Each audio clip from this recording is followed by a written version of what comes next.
যে পুলিশটা মারা গেছে তার ফ্যামিলি নাই, তার বউ বাচ্চা নাই, ওই বউ বিধবা হয় নাই, ওই বাচ্চা এতিম হয় নাই।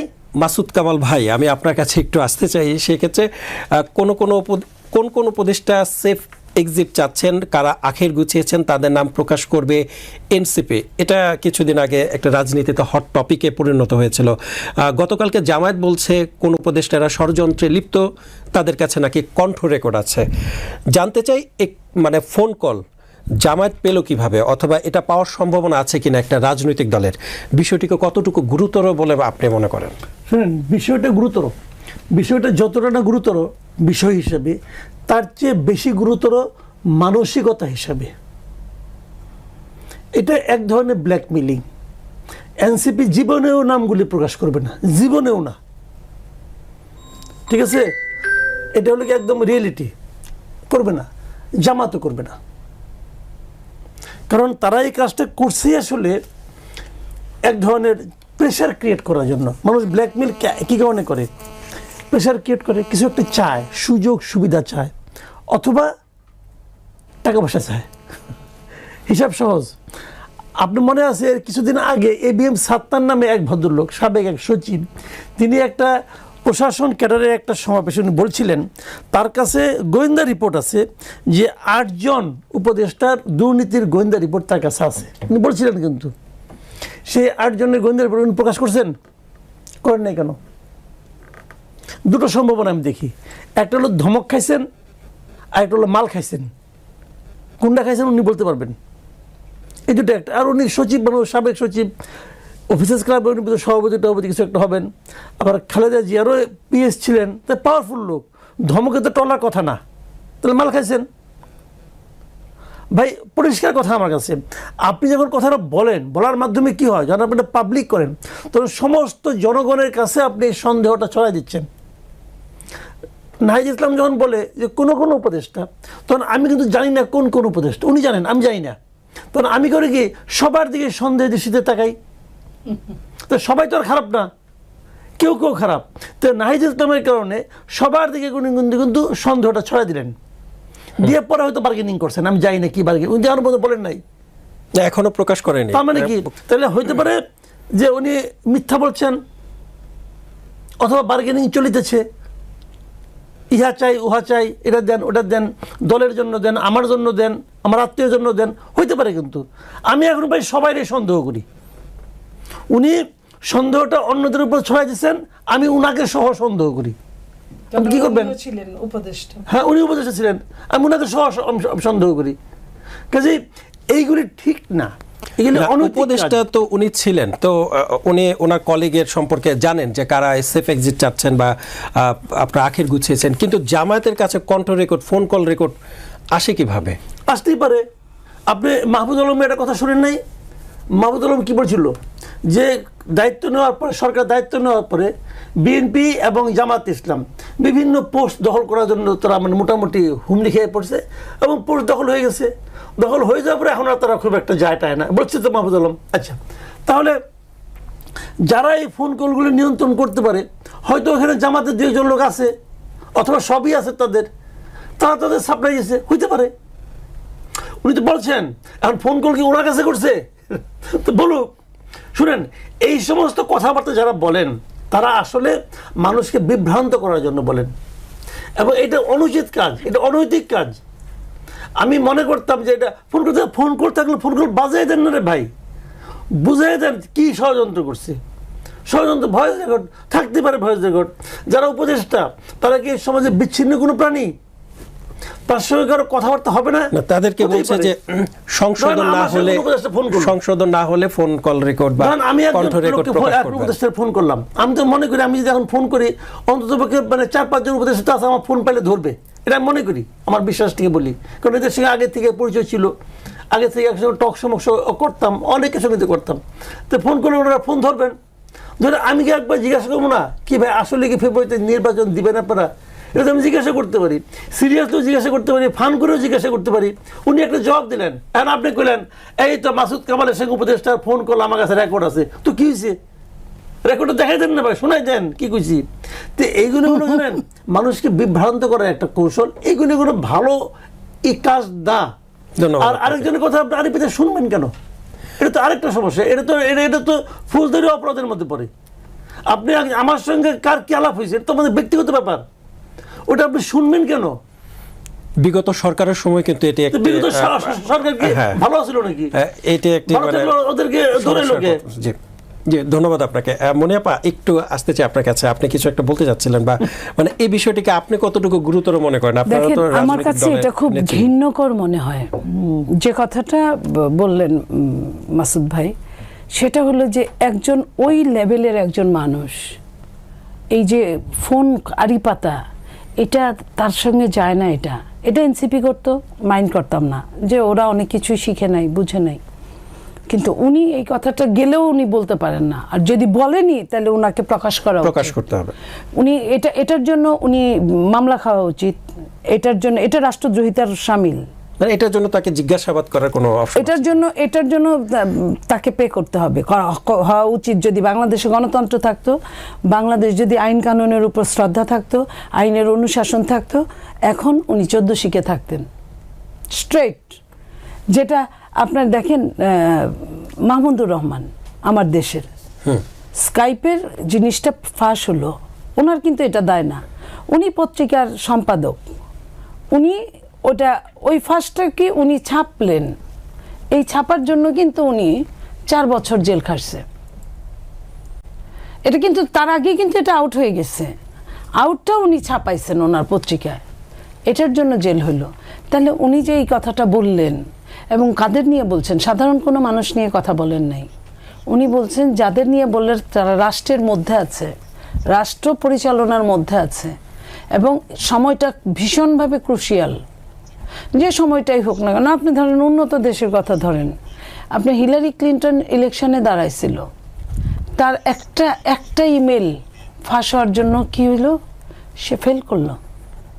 তাকে রাতারাতি মানুষ কিন্তু এমনিও কি হতো জানি না, কিন্তু মুখ ফিরিয়ে নিল ওই মেইলটার জন্য। তা এই জিনিসগুলো কি আপনি মনে করেন প্রাতিষ্ঠানিকভাবে রাজনীতি করেন তাহের সাহেব? প্রাতিষ্ঠানিক বলছি এই কারণে ছাত্র শিবির করেছেন, তারপর আস্তে আস্তে এই পর্যায়ে ওই পদটায়, সেকেন্ড পদটায় অধিষ্ঠিত হয়েছেন। উনি হঠাৎ করে এসে হয় নাই। তাহলে উনি না বুঝে বললে তো এটা কেউ মেনে নিবে না। নাহিদ যেটা বলতে পারে সেটা কিন্তু তাহের সাহেব বলতে পারে না, সিনিয়র রাজনীতিবিদ হিসেবে সেটা বলতে পারে না। আমি এটাতে খুব মনে করি যে এটার বিচার হওয়া দরকার, এবং উপরের যদি 2-1 জনের বিচার হয় তাহলে নিচের গুলা এমনি টাইট হয়ে যাবে। নিচের বিচার করে উপরের গুলারে টাইট করা যায় না বাংলাদেশের প্রেক্ষাপটে।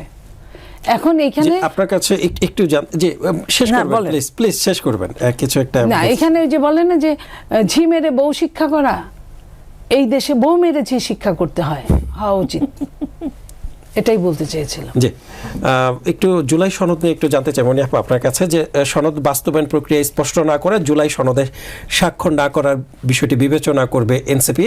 এদিকে কয়েকটি কারণ দেখিয়ে সনদে স্বাক্ষর না করার কথা জানিয়েছেন বাম গণতান্ত্রিক জোট। এই দলগুলো এমন সিদ্ধান্তে আগামী নির্বাচনে কোনো শঙ্কা আছে কিনা, বিলম্বিত অথবা নির্বাচনে বাধাগ্রস্ত হবে কিনা, বা তাদের এই যে এরকম সরে যাওয়া? দেখেন, এই সিগনেচারে তো বাধাগ্রস্ত হওয়ার কথা না।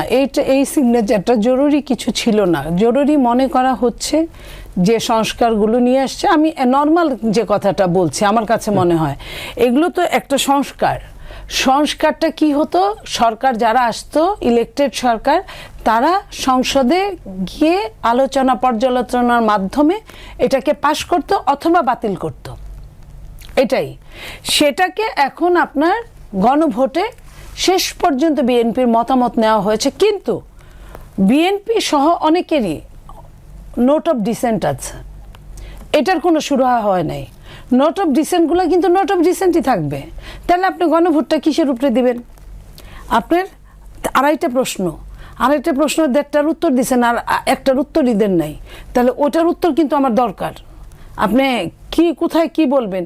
তাহলে ওটা কিন্তু ওই যে গ্রামে বলে দরকাসরা, না সিদ্ধ হয়েছে না কাঁচা আছে, দুটার মাঝখানে। তো ওটারে গিয়ে কিন্তু আবার ফিনিশিং টানতে হবে ওই সংসদে গিয়েই। তাহলে আপনি যেটুকু হয়েছে সুরাহা, ওইটুকুর মধ্যে আপনি হা ভোট অথবা না ভোট দিতে পারেন। এটা তো এটা না হলেও তো আপনার ইলেকশন হতো, এটার জন্য তো ইলেকশন বসেছিল না যে এটা হতেই হবে। এখন যদি এইটা নিয়ে কেউ জুলাই সনদ নিয়ে যদি গো ধরে বসে থাকে যে জুলাই সনদের সিগনেচার না হলে আমি ইলেকশনে যাব না, এখন যারা এই কথাটা বলছিল তারাই কিন্তু এখন বেঁকে বসছে সিগনেচার দিবে না। তাহলে ঘটনা কি হলো? এখন তারা তারা তারা তো এটা বলে নাই যে সিগনেচার দিব না এবং নির্বাচনও হবে না, এটা বলে নাই, পরের লাইন বলে নাই, বলছে তারা সিগনেচার দিবে না 17 তারিখে। এখন 17 তারিখে আসতে হবে, দেখতে হবে কারা কারা সিগনেচার দিল, কারা কারা দিল না। বামরা আগে থেকেই ক্লিয়ার করেছে তারা দিবে না। আচ্ছা, এখানে সংখ্যাগরিষ্ঠতার একটা ব্যাপার থাকে, বামরা কোনো এখানে হয়তো বা ওরকম ফ্যাক্টর হতো না যদি এই জায়গাগুলো যা। আর সরকার কারে গুরুত্ব দেয়? সরকার 3টা দলেরই তো গুরুত্ব দেয়, আপনার বিএনপি, জামাত, এনসিপি। তো এই 3টা দলের 2টা দল যদি বলে, এখন সরকার বুঝবে সরকার কি করবে। সরকার ওই হিসাব অনুযায়ী সংখ্যাগরিষ্ঠতা দেখবে না এই 3টা দলকে দেখবে, এটা সরকারের উপর ডিপেন্ড করবে। আর ওইদিকে আপনার ইলেকশনটা এরা সনদের সিগনেচার না করলে ইলেকশন করবে না এটা বলবে, এটা কিন্তু এখনো বলে নাই। এটা বলবে কি বলবে না এটার জন্য আমাদের অপেক্ষা করতে হবে। যদি এটা বলে তাহলে বিএনপির অবস্থানটা কি হবে? বিএনপির অবস্থান কি হবে? বিএনপি শোনেন, বিএনপি সব মিলে চেয়েছিল যে সবাই মিলে নির্বাচন করুক, যেটা আওয়ামী লীগ করেছে ওটা বিএনপি চায় নাই। বিএনপির একটা আশা ছিল যে সাধারণ নির্বাচন হলে জনগণ মুখিয়ে আছে ভোট দেওয়ার জন্য, জনগণ ভোট দিতে গেলে বিএনপিকে ভোট দিবে। বিএনপি এই দেখেন সততার এই যুগে এই পৃথিবীতে কতটা দাম আছে, বিএনপি কিন্তু তার সততা নিয়ে এটা মনে করেছিল। কিন্তু এই সততাটাকে অনেকেই মাইনাস পুঁজি করে যে না বিএনপিকে এই জায়গাটায় আসতে দিবে না। তাতে কি হয়েছে? উদ্বুদ্ধ করছে চাঁদাবাজিতে, চাঁদাবাজ হিসেবে বিএনপিকে পরিচিত করছে, যেখানে যেখানে পচানোর চেষ্টা করছে চরমভাবে। এবং এরপরে কি করছে? এরপরে বিএনপিকে বাধ্য করছে অনেকখানে।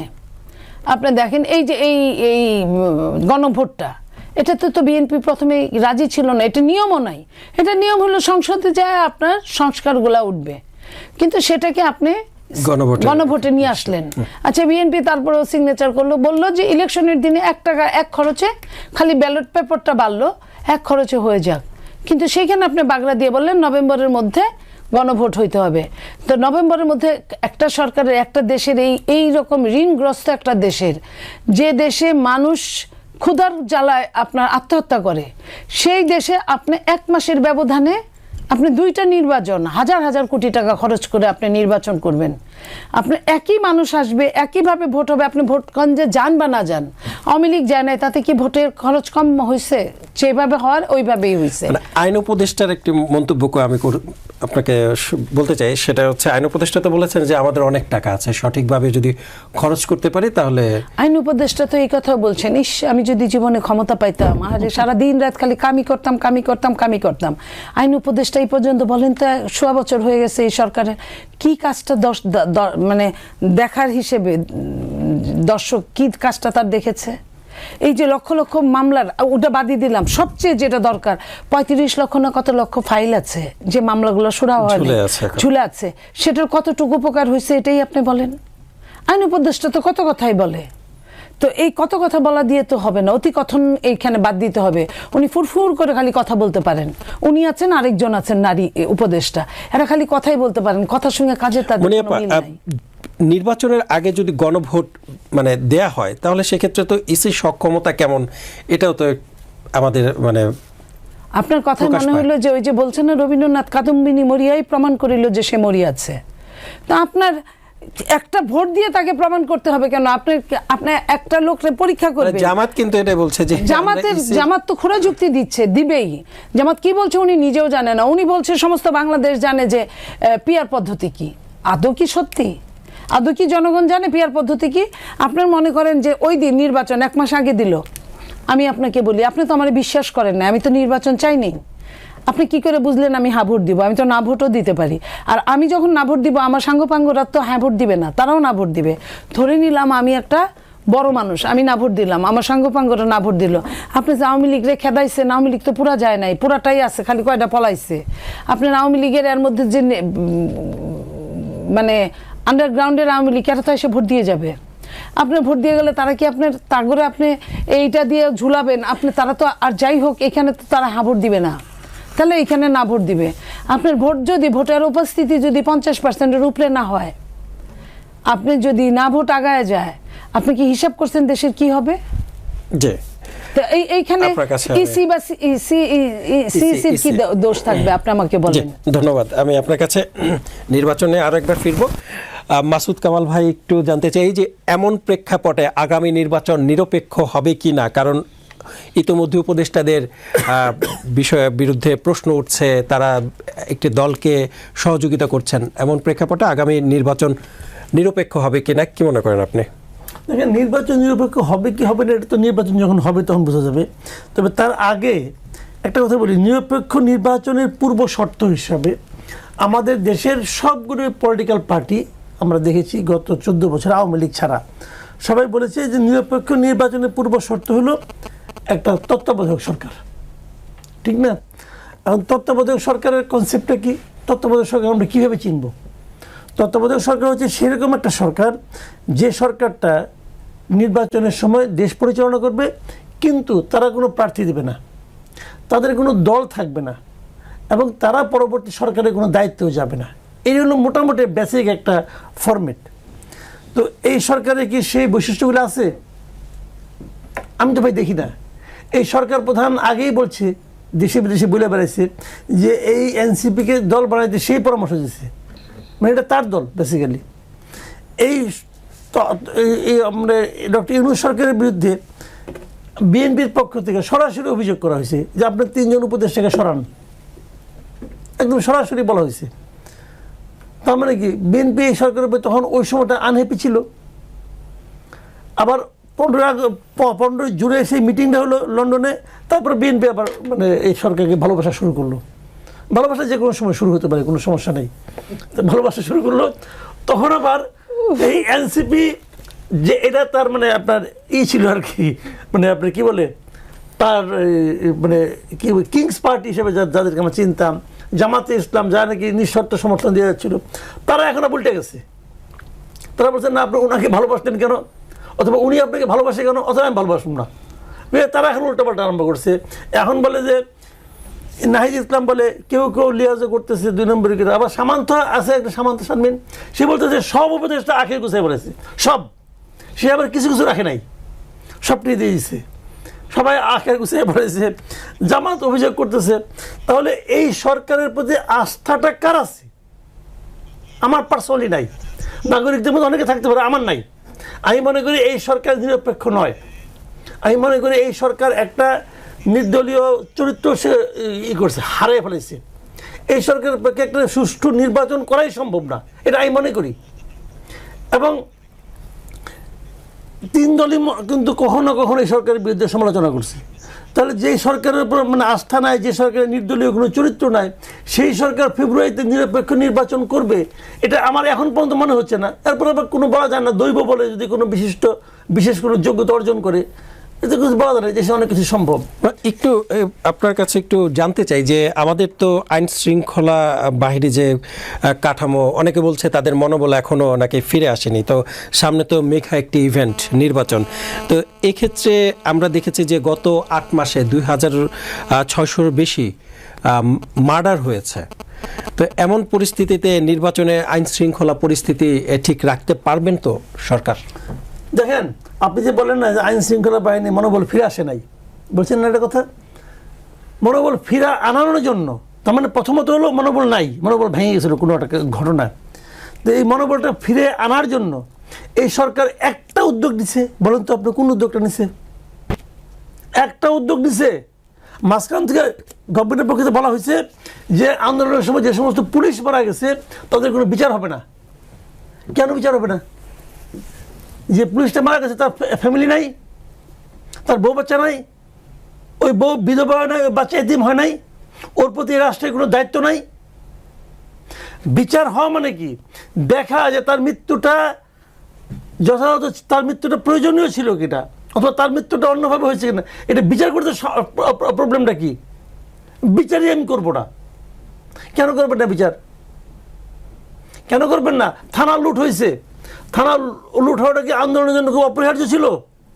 নাকি আন্দোলনের সুযোগে কিছু দুষ্কৃতকারী থানা লুট করছে, জেলখানা ভেঙে জঙ্গিরা পালাইছে, অস্ত্র লুট হয়েছে, তো এই অস্ত্রগুলো নির্বাচনে আন্দোলনের জন্য প্রয়োজনীয় ছিল, ব্যবহার হবে কি এটা? প্রয়োজনে থাকতেও পারে, হতেও পারে, আমার কোনো অসুবিধা নেই, কিন্তু প্রয়োজন হলে আমার কোনো আপত্তি নাই, প্রয়োজন হলে খুব ভালো কথা, তাহলে তাদেরকে পুরস্কৃত করেন। যদি থানা লুট হওয়াটা প্রয়োজনীয় কাজ হয় আন্দোলনের জন্য, বিপ্লবের জন্য, তাহলে তাদেরকে পুরস্কার দেন।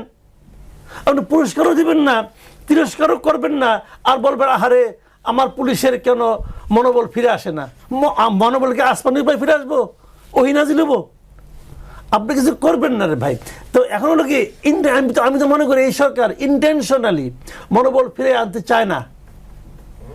তাদের মূল লক্ষ্যটাই হলো নির্বাচনে একটা আওলা বাজুক, যত আওলা বাজবে, যেটা প্রবাদ আছে না, যে ওলট পালট করে দেয় আমার লুটে পুটে খাই, তাদের তো ওই মতলব দিয়ে তারা তো কাজ করতেছে ভাই। মানে নির্বাচনে আল্লাগার আপনি যেটা বলছিলেন যে শব্দ, ওই নির্বাচনে এই প্যাচ লাগলে সরকারের লাভটা কি? আরো বেশি দিন থাকবে, আরো বেশি দিন থাকার জন্য। একদিন থাকলে তো অনেক লাভ, একদিন অন্তপক্ষে 3টা ফাইল সাইন করবে, ফাইলে সিগনেচার করলে তো অনেক কিছু হয়ে যায়। কিন্তু তারা তো বলছে যে কোনো শক্তি নাই ফেব্রুয়ারি নির্বাচন ঠেকানোর। এটা উনি বলছেন গতকালকেও বলছে যে ফেব্রুয়ারি নির্বাচন হয়তো এর মাধ্যমে আমি যদি বলি, এর মাধ্যমে উনি কোন শক্তিকে আহ্বান করছেন যে তোমরা আসো না কেন। শুনেন, আমি বলি, জানতে পারি যে আমি একটা গুরুত্বপূর্ণ কথা আহ্বান করা হচ্ছে। কালকে যে মিটিংটা হয়েছে, জরুরি মিটিংয়ে কি হয়েছে আমি জানি না। আমি আগে বলছিলাম জরুরি বলতে কিছু নাই, উদয় একটা মিটিং ডাকে, চা নাস্তা খায়, তারপর সবাই চলে আসে। এখানে এই জরুরি মিটিং থেকে কোনো আউটকাম নাই। এই যে শুক্রবার দিন সাইন হবে, এটা সবাই জানতো, ফেব্রুয়ারিতে ইলেকশন হবে, এটা সবাই জানতো। উনি মিষ্টি আলাপ করে সবাইকে ডাকছেন, আচ্ছা ডাকছেন, সমস্যা নেই, এটা দরকার আছে। লাভ হয়েছে। লাভটা কি হয়েছে? পলিটিক্যাল লিডাররা তাদের বক্তব্যগুলি প্রকাশ করতে পারছে, এবং সেখানে সালাউদ্দিন আহমেদ সাহেব যে বক্তব্য রাখছে, এই বক্তব্যটা একটু মন দিয়ে পড়েন, সব কিছু বুঝে যাবেন। উনি কিন্তু একটা কথা বলছেন, প্রতিরক্ষা বাহিনীগুলির সঙ্গে সরকারের সুসম্পর্কটা বলছেন না হয় এরকম, মানে বললেন কোন সময় এটা আমি আপনার কাছ থেকে একটু জানতে চাই যে তিনি এমন মন্তব্য কেন করলেন, বা সরকারের কাছে এটাই তো কথা, উনি কেন বললেন? তাহলে এরকম কিছু ঘটছে, কেন ঘটছে, কি ঘটছে? একটু চোখ কান খোলা রাখেন, তাকান ডাইনে বায়ে, কি ঘটছে? কিছু ঘটছে। যে এটা ঘটাইছে কে? ওই তাজুল ইসলাম, হ্যান করবো ত্যান করবো, আইন দেখাইতেছে। ওই সবসময় আইন দেখালে হয় না, তার অন্য মতলব আছে আমি মনে করি। তো এইগুলি ঠিক না তো। আবার ধরুন উনি একটা কথা বলছেন যে আপনাকে আমরা শর্তহীন সমর্থন দেব না। পড়ে দেখেন কি লেখছে, আপনাকে যে সমর্থনটা আমরা দিচ্ছি তারও আবার একটা শর্ত আছে। কি শর্ত সেটাও তাকে বুঝতে হবে। কালকে লাভের মধ্যে ওইটাই হয়েছে যে একটা ভালো একটা ভাষণ। ধন্যবাদ।